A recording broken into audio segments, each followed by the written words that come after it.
My name is Ross. I'm an audio engineer and I work in the theater industry in New York City. Since arriving here almost 3 years ago, I've been busy making live entertainment sound good. I've done a lot of off-Broadway theater. I spent a summer working at Little Island in their amphitheater and other performance spaces. I've done student shows at colleges in the area, fashion shows, dance shows, and more. Coming up, we're going to talk about the work I do, how I got here, some money stuff, and more, so stay tuned. Today, Ross has so graciously joined us to tell us all about his work and even give us a little sneak peek inside his current office later. So stay tuned for that, hit the like button, and let's get right into it. So thank you for doing this.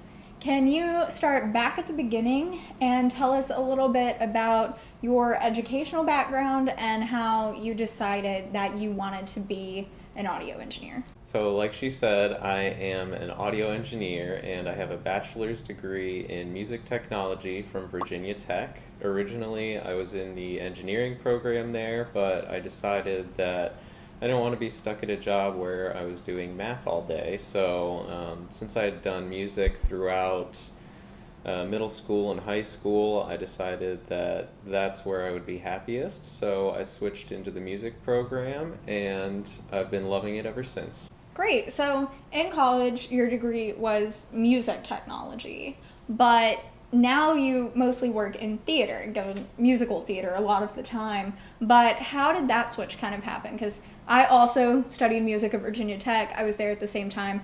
I remember the program a little bit, and it seemed to me like it was kind of setting you up to be more of like a recording studio kind of guy. Yeah, the program there is definitely more studio-based, but all of the concepts, the basic audio concepts are the same. So even though the program was set up for more studio-based technology, I got a job at the Moss Art Center at Virginia Tech, which was a pretty brand new theater in Blacksburg. And Great theater. since I was in the audio technology program, they were like, hey, this guy should be like our production audio student worker. So while I was there, they had me doing mostly audio stuff, whereas a lot of the other production workers just kind of like did general things, but they really kind of tried to teach me even more about live audio, which I'm super thankful for because that has helped me so much since I've gotten to New York. Cool. So you graduated. What happened next versus what did you want to happen next? Just talk a little bit about the transition from being a student and having this like really cool student job. I delivered pizzas, you know, like that's a really cool student job. So how do you go from that to the real world? So I had been planning on going to California just because I've always been drawn to California, and you know there's a huge industry for audio stuff out there. And then I met you. I ruined his future.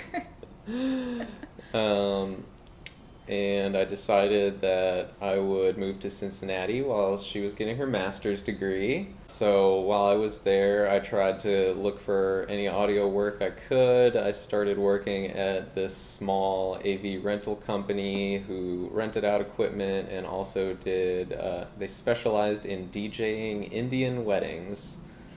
So that was interesting. Definitely a lot more small scale and not as fun work as I was used to, and they also kind of bojangled around paying me, which I did not appreciate. So when he graduated, I wasn't too sad to leave. So at this point, obviously, we are planning our futures with each other in mind. And it was definitely me that mentioned New York first. Like he said, he was very interested in California. I wasn't so much. So when I first pitched the idea of moving to New York to you, what did you think about that in regards to your career? Well, there's two major places in the United States for audio work, and that's, LA and New York. So I was totally fine with it. He's very flexible. Like, I could be like, you want to move to Oklahoma? And he's probably going to say, okay. You're not going to say okay. Okay. So we've decided to move to New York now. What happens there? So a few of my supervisors from the Moss Arts Center were actually from New York, so I reached out to them and I was like, hey, I'm planning on moving to New York. Do you have any contacts in the industry that you could hook me up with? And my supervisor, Lane, was wonderful enough to set me up with a few different names, but the first job that I ended up getting was through one of her contacts at the Manhattan School of Music. When I did that job, I ended up meeting a really great guy named Kevin, and he has pretty much like hooked me up with a lot of work since getting here and made more connections for other people that are giving me work. So yeah. Shout out, Kevin. Thank you, Kevin. Okay, so while I was finishing up my master's degree, he came here and did those jobs within my last couple of months. So he was living here kind of part-time, really, while I was finishing my degree. And then we moved here that summer. Why did we move here? What prompted us to make the big move? I got a job at an Off-Broadway show. It was Joe Iconis's musical Broadway Bounty Hunter, which was so much fun, and that was a lot of work, but really showed me what working in the city was going to be like. It's a great show. It's a great show. Look up the soundtrack. It's so good. So now we're here. We're in New York. We're a sound guy. He's a sound guy. We're not a sound guy. He's a sound guy. Can you explain in simple terms to anybody who may not know, what does that mean? What do you do?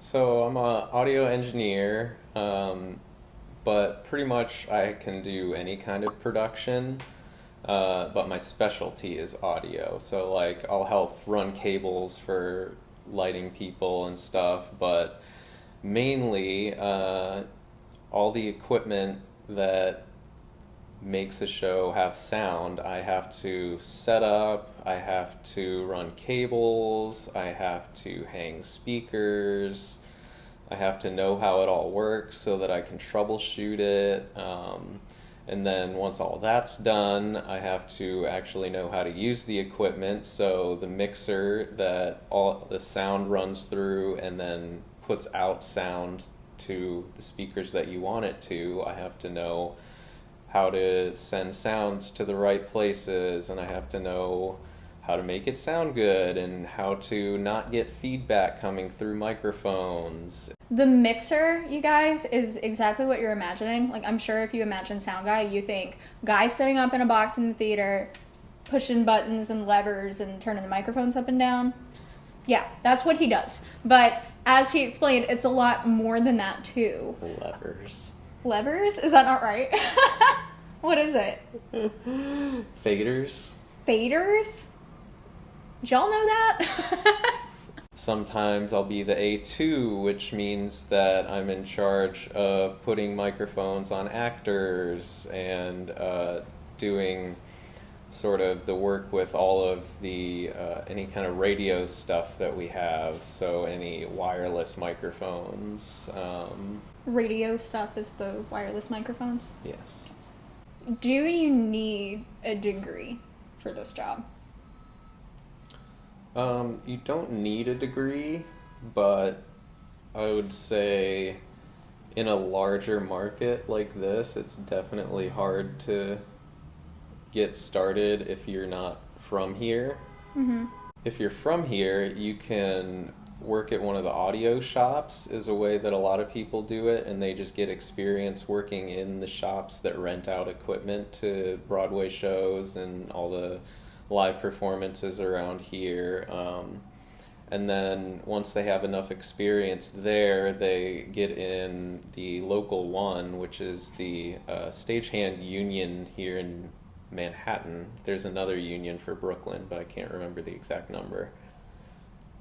We live in Brooklyn, but he primarily works in Manhattan. So yeah, once they do that and get in the union, then they pretty much have like steady, good paying work coming to them. But it's hard to break in the union if you don't have any contacts here, and without a college degree from elsewhere, I feel like you're probably less likely to get hired by like the small off-Broadway theaters that don't use union members. So yeah, you don't need a degree, but it is absolutely helpful. Cool. So you were talking about the union, and I didn't have this planned until later, but let's just segue into the union. Can you very simply explain what the union is? You kind of did, but are you a member of the union? How do you become a member of the union? Is it good to be a member of the union, or are you perfectly happy not being in the union? Oh, I just answered he's not in the union. Go ahead. Yes, so I am not currently in the union, but that is what I'm kind of working towards. The stagehand union, basically any of the major TV shows that are filmed in Manhattan, any major Broadway show, any like major sporting event or live music event, anything at the Met or Carnegie Hall is all Local 1 union members. And basically that's, the stagehands got together and unionized, and they now are protected by the union, and they have to pay dues every year. You have to make a certain amount of money to actually even get in the union. You have to do that for 3 years, and then you can be allowed to work in the union. And they have a 401k plan and a bunch of other benefits that you get beyond the jobs that pay better. So yeah, it's, as far as a lot of people in New York are concerned, if they want to stay here and do this, the union is definitely the way to go. So you can work union jobs when you're not a union member, and that's how you build up this certain amount of money you have to make annually for 3 years, like you said, by doing that, right? Mm-hmm. So what's that number? I don't know what it is right now. We'll figure it out. I think probably we'll try, and we'll put it here. So there's that, and you were saying when you're a member of the union, you get a 401k and health benefits and all of that. So you don't have that right now. How's that? How do you feel about that? I think jobs like yours and like mine that are essentially either self-employed or freelance, independent contractor type work where you don't have one sole employer can be very confusing for people who do. So can you talk about that and how that impacts you? Yeah, so as a freelancer, I basically have work wherever people will take me. Sometimes it's a week, sometimes it's a day, sometimes it's a few months on a job. It really depends.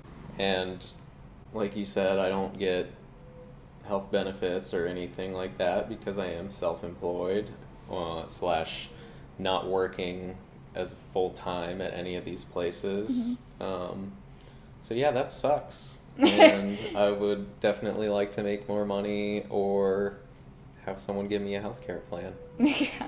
So you mentioned that you're constantly getting different work from different places for however long they'll take you. How is that? Have you consistently been able to find said work, or is it stressful? Do you like working in a bunch of different organizations? For me, it hasn't been too stressful or difficult. Not to toot my own horn, but I'm a pretty good audio guy. Ever since I worked with Kevin at Manhattan School and he saw that I knew what I was doing, and I started getting more jobs and making more contacts where the people actually saw that I was a good, competent audio person. They just keep calling me back. One of my main places of work is Playwrights Horizons, which has been great. Manhattan School of Music has been great. Yeah, it's really just making these contacts and showing them that you can actually do the job. Mm-hmm. You mentioned that you frequently work for Playwrights Horizons Theater, which is where you are currently working now on a new show called Tambo and Bones. Can you tell us a little bit about your work at Playwrights in general, and then also on the specific show? And I think this is also where we will insert footage of Ross showing you his workspace there. So right now I'm the A1, which means I am the head mixer, the one that's in the booth making it sound good. Pushing those levers. So I'm pushing buttons, making sounds happen, and pushing the faders to bring people's microphones into play. So yeah, I get to work and I have to turn all the equipment on. I check through everything to make sure that it's still working properly, and then we do a show. Alright, so here is where I currently work. This is my workstation. And I start the day by turning everything on.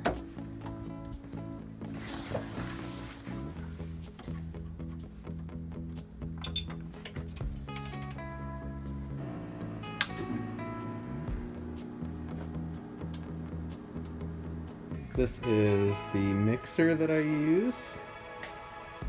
Little backstage view of all the lights, some speakers.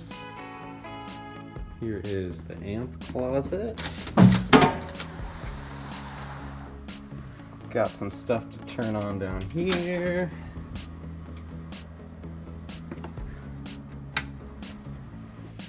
Here I have my COVID test because we get COVID tested 3 times a week for safety. So next I'll start to check through all my speakers and make sure everything works okay, and then wait for the show to start. Here is my show book that has the entire script so I can know when things are happening and when I need to do things. So a really basic mixer tutorial. These faders are what bring the volume up and down. These mute and unmute the channels. These select so you can see what's happening on the screen. All these knobs change different things about the sound. These buttons I have assigned to do different things, so this one makes sounds happen off of the computer. Here's all my stuff for the wireless microphones and in-ear monitors. Here is a bunch of networking stuff. Here is microphones and in-ear monitors. So yeah, every setup at different venues are a little different, but it's basically the same once you know the signal flow and where the sound's going and how it's getting out. Hey, hey, check, check, check. Hey, hey, check, check, check, check.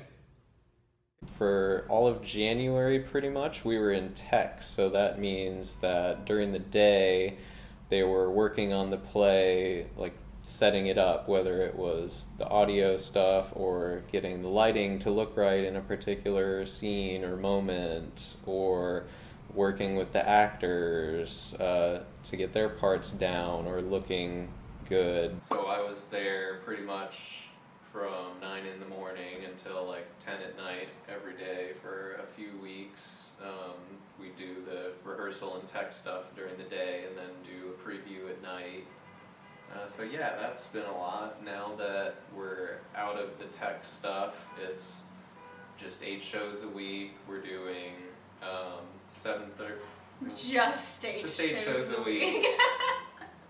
Our show starts at 8 o'clock, so I have to be there at 6:30 to get everything set up and checked through, and then the show's about an hour and a half, so after that I have to shut everything down, and yeah. Yeah, so he has Mondays off, and then the weekdays, Tuesday through Friday, is what he just described. And then on the weekends, they have matinee performances as well. So what are your hours on the weekends? So on the weekends, I have to go in at 1 o'clock for a 2:30 show, and then I have to be back at 6 or 6:30, depending on if it's Saturday or Sunday, for either a 7:30 or 8 o'clock show. So we've already kind of talked about money and benefits a little bit, but Ross and I both really value financial transparency. We think that people should be talking about money. It shouldn't be a taboo topic because this is how we learn. This is how we learn what we should expect to make and what our work should be valued at. So I asked Ross before we sat down if he's comfortable sharing some numbers and talking about that. So anything you're down to share, for example, like somebody who wants to get into this industry, what kind of money can they expect to make? Both starting out and then later on. Kind of what's a minimum and a maximum, and what's the trajectory going to look like? Starting out in New York, I would say that the minimum you'd be making about $30 an hour. Usually places also do 4-hour minimums. So if they only have enough work for you to do for 2 hours, you'll still get paid for the 4 hours. So cool that's when that great. happens. A maximum, I mean, I think there's, people in the union on Broadway making a heavy 6 figures, so. And you said $30 an hour. Is that always hourly? What about Broadway shows or people who are like really long-term on a show? Are they salaried? No, I don't think so. I think they're Nobody's still salaried. working the 4-hour show calls. Okay, gotcha. So now that we've covered most of the basics, I took to Instagram yesterday and asked if anybody had any questions for Ross about his job, and we got a ton. People are really interested in your job. So also, if I'm not asking him your question, there were a lot, and a lot of them were already addressed in things we said prior, but these all new topics. So let's get started with one thing that we got repeatedly. People really want to know about celebrities. Do you work with celebrities? How many celebrities have you met? What's the coolest celebrity encounter you've had? What's a crazy celebrity encounter? Like, tons of stuff about celebrities. So, can you just talk about celebrities? I mean, I don't really know what they're considering celebrities. You've worked with celebrities. 'Cause, he has worked with celebrities. yeah, but, as far as I'm concerned, all these people that work on shows are celebrities. This is one thing about Ross. He does not get starstruck. Like, if he even knows who the celebrity is, which he sometimes does not, he's very, very chill about it. Yeah, that first show I worked on here, I did not know who the main actress was. I did. It's probably why she liked me, because I didn't get all weird. You want to say her name? I mean, people can look it up. You can look it up. She was great. She and was Ross great. really buddied up. They were pals. So kind of in that same vein, we have, what is your biggest pet peeve about the actors? Oh, that's tough. They do anything really annoying? No, it's not really a requirement for them to do this, but it's always really nice when they coil up their microphone cable at the end of the night instead of just tossing the microphone wherever. But it's You're not an required actor. to do that, so I'm not angry about it when they do it. If you're an actor, listen to that. What's your favorite sound? Maybe either DJ air horn or flarp. Flarp? Just like a... Oh, God. Do you have a dream show to work on? No, not really. Rory does. I think that my goal with being an audio engineer is just to help bring these performances and enrich people's lives. So whatever I can work on, it's cool. Is it hard having to work late hours with the shows always being at night? No, I'm pretty used to it. I don't mind staying up late, Night person, yeah. sleep in a little bit. What influenced you to be a behind-the-scenes person rather than a performer? I'm pretty introverted, so I don't like to just be on blast in front of a crowd of people. I am introverted and I'm a performer. That is a myth. Performers can be introverted. Well, they can, but I chose not to. Does being so handsome help you perform your job better? Yes. It's a real question. That wasn't me. I don't know. The beard really helps. Mm-mm. And the last question is, do you have any advice for someone who wants to get into the same career after college? You know, you can make good money at it, but I think you really have to enjoy the work. There's a lot of like heavy lifting and pushing really heavy things, and there's really long hours. When I was working at Manhattan School this fall, you know, I was there from 8 in the morning to 10 at night or 11 at night or something crazy like that. Yeah. So like, And it should not be that way. It shouldn't. But that's really long it is. hours. So if you just don't enjoy it, then it's going to be a bad time. Mm-hmm. It's not a cushy job. I'm probably guilty of thinking of it as being a little bit cushy, because you think about, you know, the guy sitting in the box pushing the dang levers. But there's a lot that goes on before that. One day I went and worked a job with Ross. I guess it was a load-in, yeah? And we were building scaffolding and hanging speakers and lifting things that literally took 3 people to lift. It was a very hard day. I was incredibly sore the next day. It's not a soft job.